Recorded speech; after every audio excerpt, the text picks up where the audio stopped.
So, this week we are going to talk about Chapter 9, which is all about professional communication. So, one of the big parts of this whole course that I like to focus on is how do we work with others? How do we act in a workplace? How do we act in an interview? Because we all know that communication is one of the main things that employers look for, and that's really because it is so important when it comes to the professional field.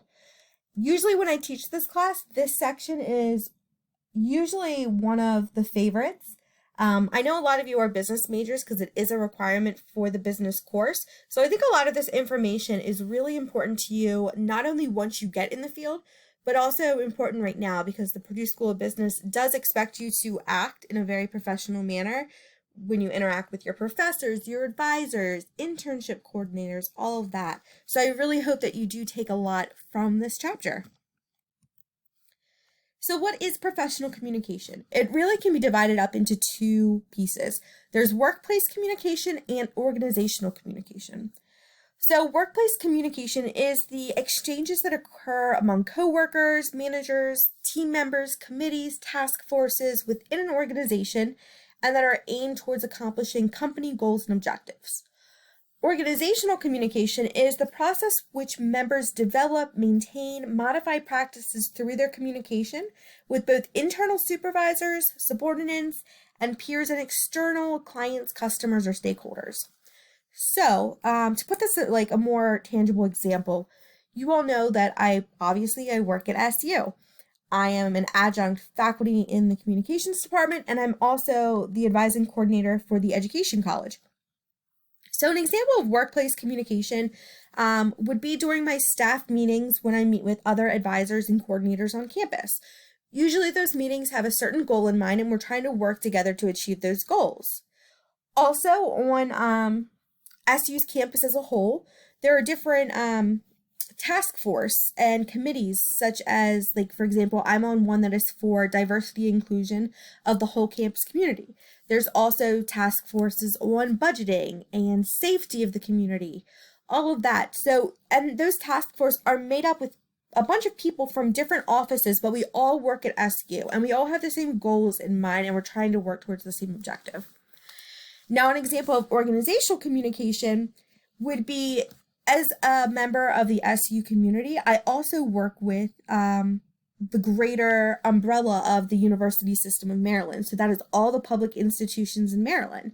There are people that, I work with and collaborate with from colleges all across the state. One of the things that I do in my role is I work to support transfer students who are transferring from different state colleges or community colleges in Maryland to make their process a little bit easier. So I participate in organizational communication when I go to this general meeting once a year that has a bunch of different people from outside my workplace, but we're all under that same organization umbrella. When we talk about communication in the workplace, there are two types of communication that fall under that: formal and informal. So all of my communication that happens within my staff meetings, committee meetings, advising meetings that I have with students, those would all kind of fall under formal workplace communications. They're very strategic. They're very planned out. There's a book I'm reading right now called Fierce Conversations, and it's all about communication in the workplace. And the author, Susan Scott, really focuses on how do we bring intentionality towards our conversations, because those conversations we have in the workplace are very important. Here's the kicker. Not only are those formal, planned out conversations fierce and important, so are those informal workplace conversations. And informal workplace conversations would be me having a passing by conversation with the advisor who has the office right next to mine. It might not have anything to do with school. I could ask her, how's your dog doing? That is an example of informal workplace communication. It's not really focused on what our jobs are, what our objectives as a company are. It's very informal.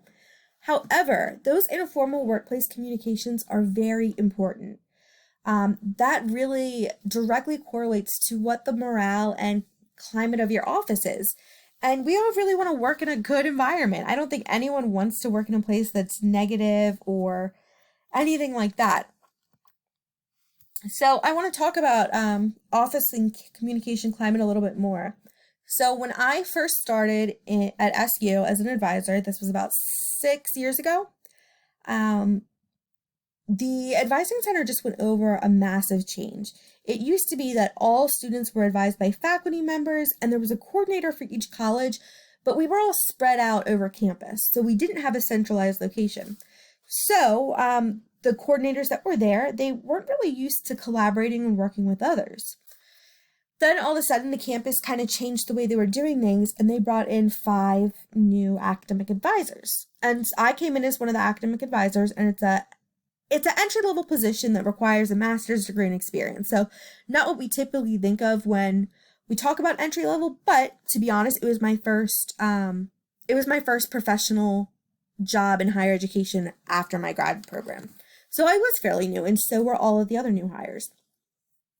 So here we all are in this new centralized location of the advising center, and there was a lot of weird feelings that coordinators that had been forced to, move from their beautiful offices across campus into what is the old Blackwell Hall.